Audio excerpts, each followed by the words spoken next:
We dismiss history at our peril. Liberty Nation Radio with Mark Angelides. Campaigns are won or lost at the ballot box, but they are made or broken on the campaign trail. Now, somebody who knows a lot about campaign trails is Liberty Nation's national columnist, host, and co-producer of the Conservative 5 Liberty Nation's online TV news show, Miss Sarah Cowgill. Thanks for coming in, Sarah. Thanks for having me. It's good to see you. It's great to have you here. Now, Sarah, you have spent considerable time, like Hunter S. Thompson, but presumably more sober, on the campaign trail. Maybe sober, more sober. I don't know. I never met the guy, but he had some fabulous road trips. Yes, I from just statewide campaigns or countywide campaigns or the presidential campaign for John McCain in 2000. Yeah, I've been on the road and roaming. So it's an interesting world out there. So this is why I wanted you on today, because I think what's happening with let's be fair, there's three major campaigns going on. Joe Biden, Donald Trump, RFK Jr. Now, of course, Cornel West and Jill Stein, they're running their campaigns. I don't think anybody thinks they even seriously think that they're going to, win the election. But RFK, he kind of thinks he might win the election. I mean, he's at least making that case.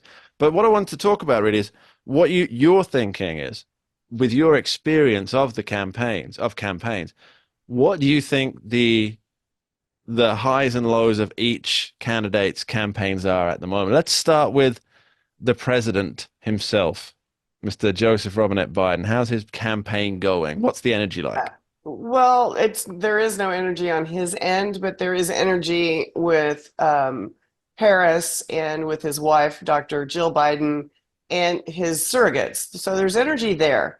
And he's pulling in the big name celebrities and doing big events, but yet nobody, if you're looking at the people in between, let's say the Rockies and the Appalachians, they're like, we don't care. We don't care. He's not the most popular candidate. He's not the most popular guy. He's very slow and kind of methodical. He just doesn't spark what you need. Like, when Clinton came along, he was like this breath of fresh air. And Reagan was this, daddy figure that everybody, well, we need that. We need somebody to, bring us into the real world again. And with Biden, he doesn't do that. He's somewhat inaudible, and he's very stiff and motionless, and he seems to be lost all the time. When you have to have the former president, Barack Obama, lead you off of the stage as your own fundraiser, those things add up. But for anybody who hasn't seen that particular clip, they had this big fundraiser with all the big Hollywood names. And towards the end, he's about to leave the stage and he freezes up. And then after it becomes apparent that he's frozen up, Barack Obama taps him and then puts an hand around his shoulder and leads him away. Now, the left-leaning media tried to say that this was a deep fake, that didn't happen, and then they would put out the actual video to show that it didn't happen. But what it showed was exactly what everybody was claiming had happened, that he froze up, he didn't move, and then Barack Obama had to tap him on the shoulder and walk him away. Yeah. How do they hope to get away with that? The thing is, you really can't anymore because people see it in real time. If you're watching YouTube and you see the president giving a speech, it's real time. It's not a doctored event. If it's on C-SPAN, it's real time. It's not doctored. And he just keeps fumbling and bumbling. Juneteenth celebration. Every person in that audience was rocking out to some really good music and in celebration of Juneteenth, and he stood stock still like he was a mannequin. It was almost creepy. It was a little disturbing. People see that. So the assessment of the Biden campaign, it's very much a rose basement strategy. I think we can call it the rose basement strategy. Now, going the opposite direction here, you've got Donald Trump, who, and I wrote about this on the page of libertynation.com, and I made the case that if Trump has not Trump specifically, but if all presidents had a specific superpower, Bill Clinton, maybe his likability, for example, everybody seemed to like Bill Clinton, right? Donald Trump's would be his campaign energy, and the guy's everywhere, and he brings big crowds. And I thought, what happens if when he is sentenced for the 34 felonies, what if they take him? I mean, I don't think he'll go to prison. We don't know that yet. But what if he's confined to somewhere, like a home arrest somewhere in either Florida or New York? What if his ability to travel and do those campaigns is curtailed? How does that work out for him? Well, I guess it depends. I mean, how long the sentence would be. If they take him out of the convention, I can tell you this, wherever he's at, convention will probably come to him.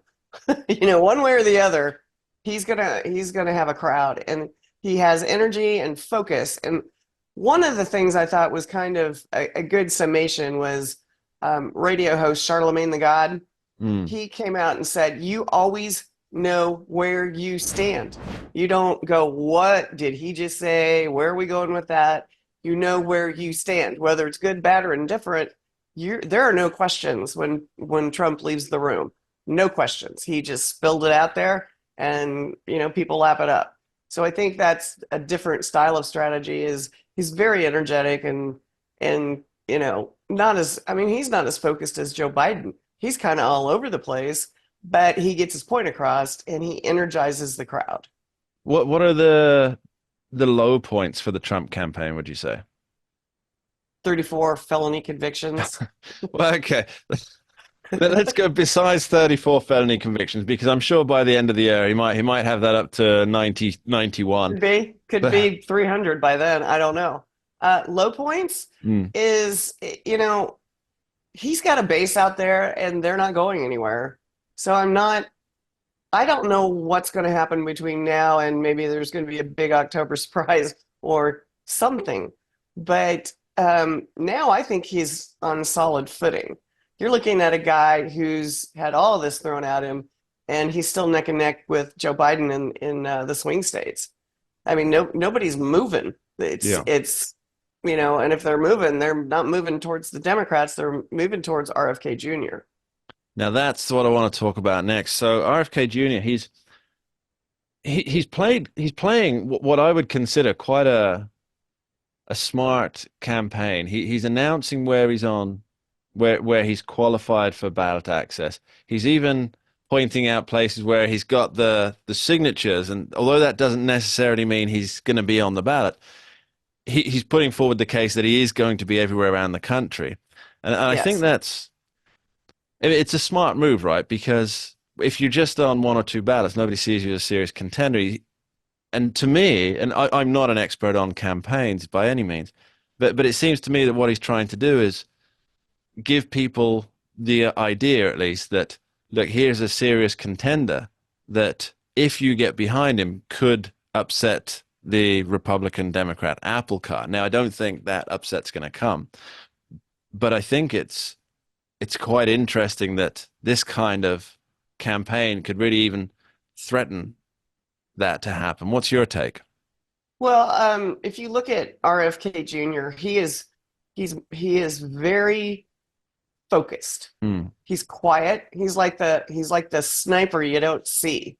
He takes a problem and he fixes that and he moves on to the next one and he fixes that and he just continues to go through. And he's got a lot of really hardcore fans out there that really think it's his time.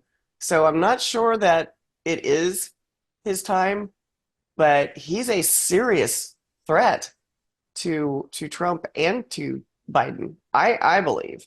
And his style is quiet and steady. And right now you've got everybody ringing all these clanging bells on the two, elite parties, and then you got this other guy just kind of slowly moving through it. So as styles go, I think he is I think he's formidable, and I think he's a steady, calm, qualified person to be president if it came down to that. Yeah, I can't remember where I read it, but I read a lot on the internet and in actual books. Don't put me down as just an internet reader. I do Well, if read it's books as on the well. internet, you If gotta it's on the trust internet, clearly. it. But yeah, I read somewhere that the kind of campaign he's running could prove to be a model for future independent candidates. And I think Well, that seems like quite a serious assertion. he uses social media and the internet better than Trump or Joe Biden, I believe. He does a lot of podcasts. He Mm. does a lot of, it seems like one-on-one time with the audience, and it's really not one-on-one time, but you feel like it is. So he really is harnessing that media.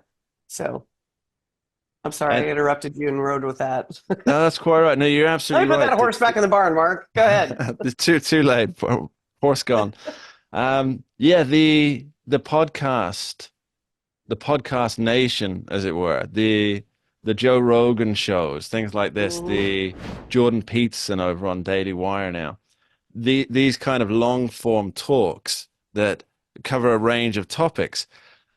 I think every presidential candidate in future will have to run that particular gauntlet, and I think uh, America will be much better off for that kind of exposure of their politicians.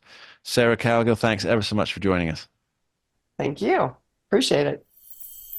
And that's all we have time for on this special edition of Liberty Nation Radio, heard coast to coast on the Radio America Network from our flagship station in the nation's capital, WWRC in Washington, D.C. I've been your host, Mark Angelides. I'd like to thank our guests, Scott Cosenza, Graham Noble, and Sarah Cowgill. And of course, thank you at home for taking the time to tune in, week out, wherever you are. Thanks for being here. We dismiss history at our peril. Liberty Nation Radio with Mark Angelides.